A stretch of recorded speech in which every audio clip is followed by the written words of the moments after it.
In today's show, we're taking a look at DxO Photolab's brand new product, PureRAW5.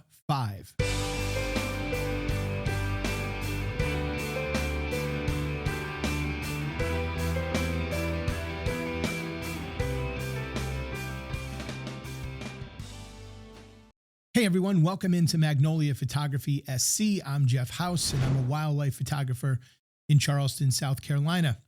So I'm super excited to be talking about PureRAW5, the new product out by DxO Photolab. And of course, this is their product that focuses on noise reduction and lens corrections. We know that DxO is regarded as one of the best, if not the best, noise reduction software in the industry, as well as their lens corrections. They go much deeper when it comes to lens corrections than most other companies. Most other companies kind of take a cookie cutter approach, have some algorithms to fix lens corrections, but DxO takes a deep dive into your specific lenses and make corrections based on the specific faults associated with that lens. Now, I am going to include in the show notes a link to DxO website where you can look to see if your camera and lenses are supported by DxO. This is something that you're going to want to check out before purchasing any of their software. So I will include that link so you can do just that. Before we jump in to take a look at the actual program, I have some exciting news that I want to share about the channel. And it's also exciting news for you guys as well. Now, some of you may not really care. Others of you, this is probably going to be very exciting. But I did a video a few weeks ago about the 5 reasons why I left Lightroom Classic and switched all my photo editing over to the software by DxO Photolab. Well, DxO saw that video and they shared it across their socials, and I was truly honored that they did that. Additionally, they reached out to me to see if I would like to partner with them and be an affiliate with them of their products, for their products. And basically what that means when you become an affiliate is that I will have a link with a code that you guys can use to get 15% off any of your purchases with DxO Photolab. So that is fantastic because that can save you some money. Now, one thing I want to stress and be very clear about on this channel is this: I will not affiliate myself or partner with anybody who approaches me just for the sake of I can get commissions if you use that link. Hey, there's no extra fee to you. There's no extra charge. If you use that link, I get that commission. It just helps me because it costs money to produce these videos. So any support that you give is deeply appreciated, as you will hear with many YouTubers. But many YouTubers will take an affiliate with any company out there, and I'm just not going to do that. 2 things have to exist for me to want to partner and be an affiliate with any company. 1, I have to believe 100% wholeheartedly in the product that they provide. If I don't believe in the product, I'm not going to recommend it to you guys. Simple as that. The second thing is I need to work with companies that have good values. I left Lightroom Classic and Adobe because of their values. I gave you 5 reasons in that video why I left, but I really probably should have included or at least focused more on a 6th reason, and that is the value of Adobe. They have been in the news now for quite a while, well over a year, about basically their unethical business practices with other businesses in the industry, and of course, with their own customers, right? They are telling people to not go to photographers. They're losing photos. They're stealing photos. They're making it impossible for you to cancel your services with them. There's all sorts of hidden fees. So it really is a nightmare. And it's those types of business practices and ethics that I will not be part of. And I will not recommend or partner with a company who is behaving like that. So that is important for me to communicate because I don't want you guys to think, oh, well, he's an affiliate. So, it's self-serving for him to promote DxO Photolab products. I do that because I believe in them. I do that because I believe in them and I believe in DxO as a company and the values that they have as a company. And those are the things that are important to me. So I just wanted to get that out of the way. But if you are interested in purchasing any of DxO's products, in the show notes will be a link to do so. And when you go to checkout, you will enter the code Magnolia. That will all be in the show notes for you, but I just wanted to also give you a little verbal explanation of that too. So with that being said, let's take a look at DxO Photolab 8's new PureRAW5, their noise reduction and lens correction software. One thing you might be wondering about PureRAW5 is, will it work like PureRAW4 if you're used to PureRAW4, as far as will it work as a plugin with some other programs? And the answer is yes. In fact, it does work with Lightroom Classic and Adobe Photoshop as a plugin. You can use it as a standalone app. And of course, if you have DxO Photolab 8, the noise reduction is built right into their software.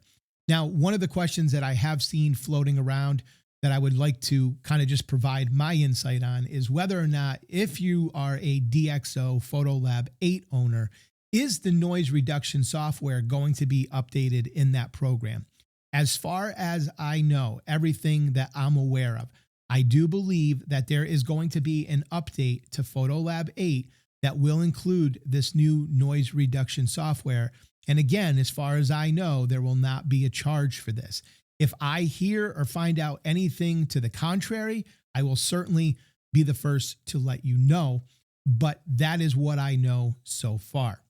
So let's take a look at this software. Now, I have a pre-production piece of the software, and DxO did advise that there would still be some tweaks and updates to the software before it's released, which is today. I'm actually taping this on April 15th, which is the day that PureRAW5 is being released. Now, I'm hoping to get this video up today. Things have been crazy. Things have been hectic. I don't know if I'll be able to do that, but it'll be within the next day or two if I can't. But I am going to do everything within my power to get this video up today. So with the release of this software, we want to talk about a couple of things. Right? It's going to work a little bit differently for me right now because of the fact that only PureRAW5 is out. I think the update for Photolab 8, I think that's going to be taking place over the next couple of weeks based on the information that I have right now. So if we were to hypothetically be in DxO Photolab 8 and wanted to go into PureRAW 5, I would simply just choose the photo and I would do an export into a application, and I am going to choose DxO PureRAW5 from that list. So I will just export it here, and it's going to take me into DxO PureRAW5, and I'm going to click on this image that we have here, and I'm going to want to process this, and I've actually had this in here, so it's already in here. We can go back to what it will look like if it's your first time bringing in an image. So you'll see something a little bit like this. So I would click on this, and then I would do process with a preview, and that'll bring us back to where we are right now. So how PureRAW5 is set up, if you have any exposure to PureRAW4, you will notice that the interface is set up a little bit differently, but I still think it's set up in a very logical manner. So let's kind of work through how it's set up. If we come over to the very top right-hand corner, you'll see these three icons here right next to the preview window. We're going to click on the first one. And what this is the tab in the screen that we will use when we are making global adjustments. So of course, global adjustments, anything that we do to the photo, it's going to impact the photo in its entirety. So we will go down and you will see that we can choose from the presets, which is basically, you know, what noise reduction you want to use. Do you want to use the Prime 3 DNG? Do you want to use the Prime X2DS, which is the current noise reduction DNG, or you can just come down here and choose it from this list below the preset box. So the last one here, though, is for the X-Trans sensor of Fuji cameras. And that is a big update to PureRAW5 because Fuji sensors are, pretty complex, and there's been a little bit of an issue with having noise reduction for those sensors. Well, DxO is including it in PureRAW5. Now, I do not have any Fuji images, files that I can run through this and show you how it works. I have seen another YouTuber who does have Fuji pictures and files, and he ran it through, and it seemed to do a pretty good job overall. There were a few instances in which there wasn't much of a difference, especially in the shadow areas of the image. It wasn't really reducing the noise very much. So there might be a little bit of work that will need to be done there. Perhaps that will be resolved by today when the product actually launches, or what I would typically expect is that there will be some updates probably over the next couple of months in which we'll update the X-Trans sensor, and that will continue to get better and better. So I think that's all great news for those of you who own Fuji cameras. And of course, for those of you who don't, you will be able to use the Deep Prime 3 for your noise reduction. Now, as we go through this, the tools are pretty simple here. We have the luminance slider, which is going to either decrease the effect of noise reduction or increase the effect. If we go to the right, we're going to reduce the noise. If we go to the left, we're going to take a little of that noise reduction away, and we're going to lessen the effect. The force details is something that we can use to just do that, right? Force some of the details back into the image.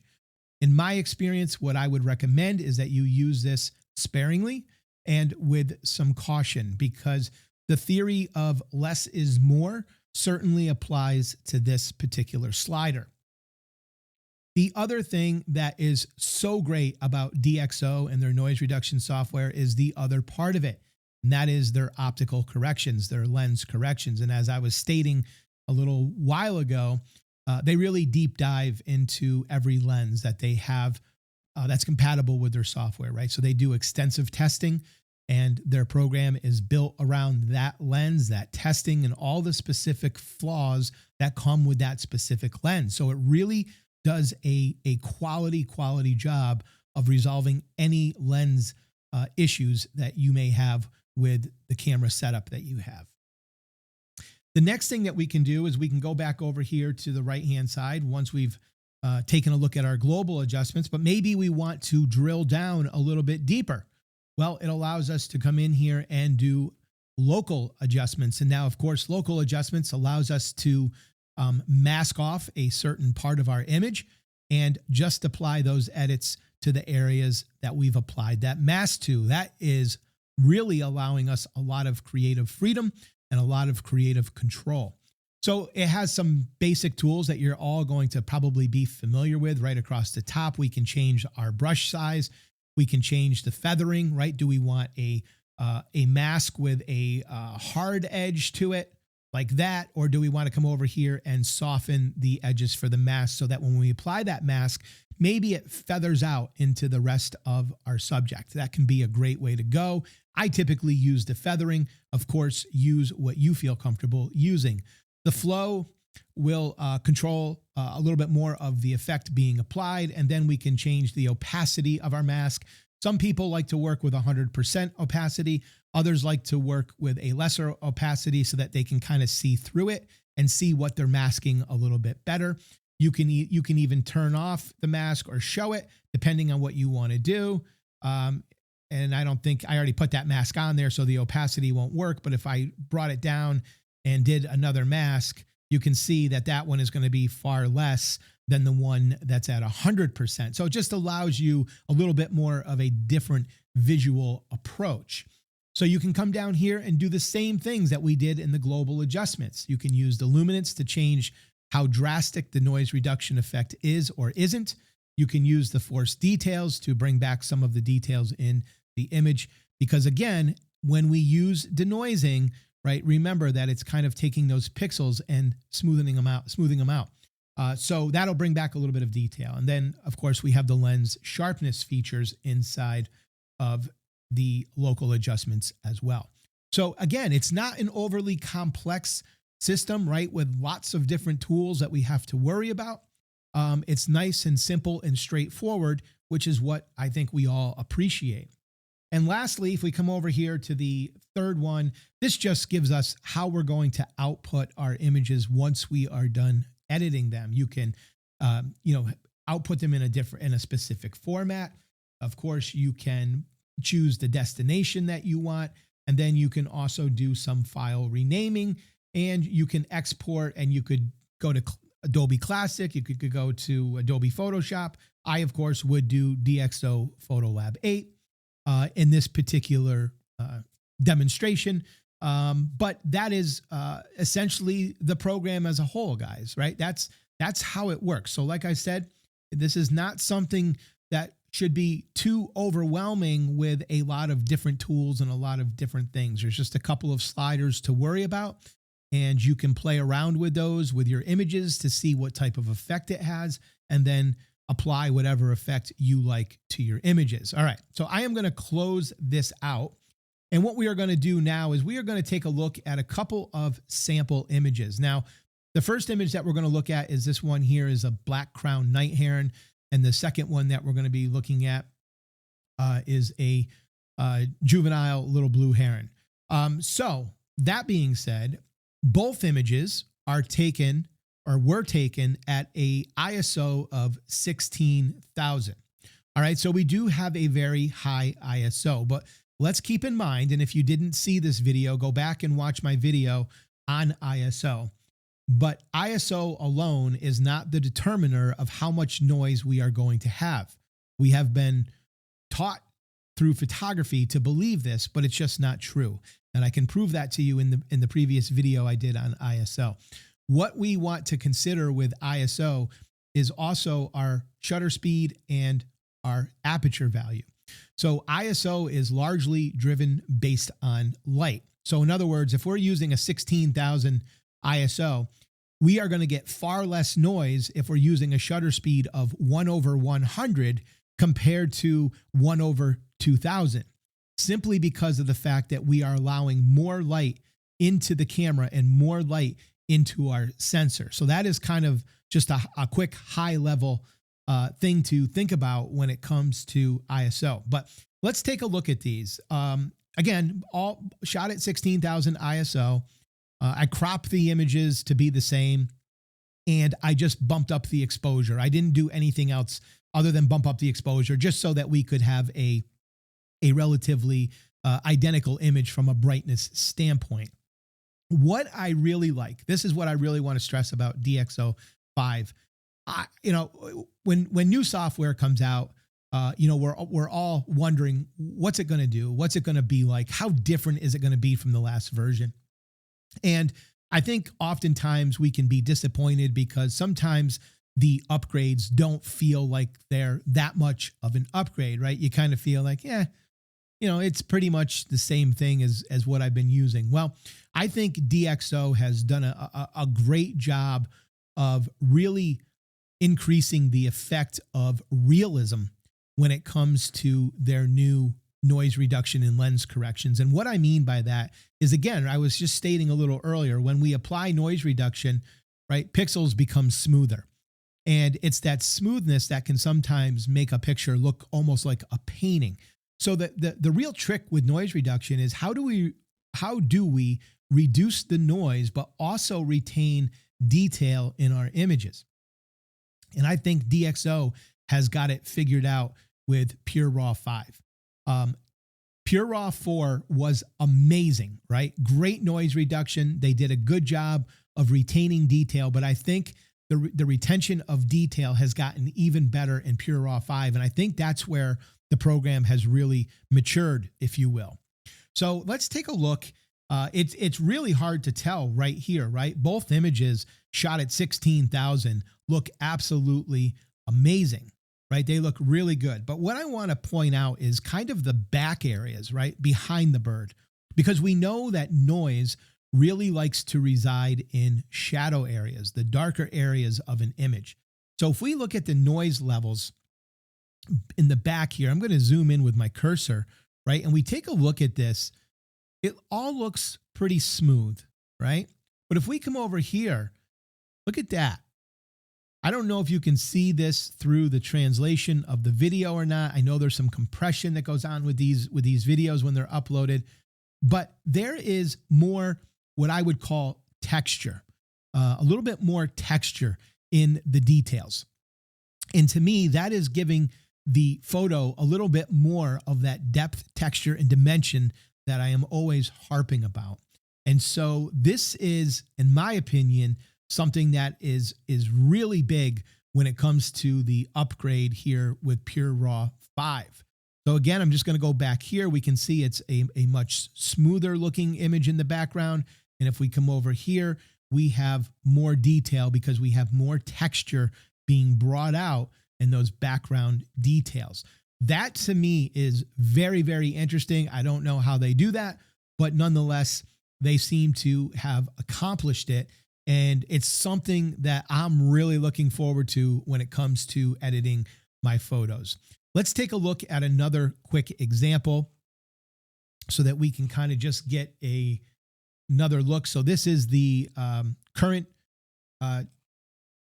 noise reduction software, and this is PureRAW5. Again, right? Images look beautiful as far as the noise reduction. Let's zoom in and take a look at that background to see what we can see here. So if we look in these dark green areas, again, this looks pretty smooth, right? We do have a little bit of detail there, but when we come over here, I just see more detail. There seems to be a little bit more contrast, and there seems to be a little bit more punch to the details in the background. So here it is over here, and here it is over here.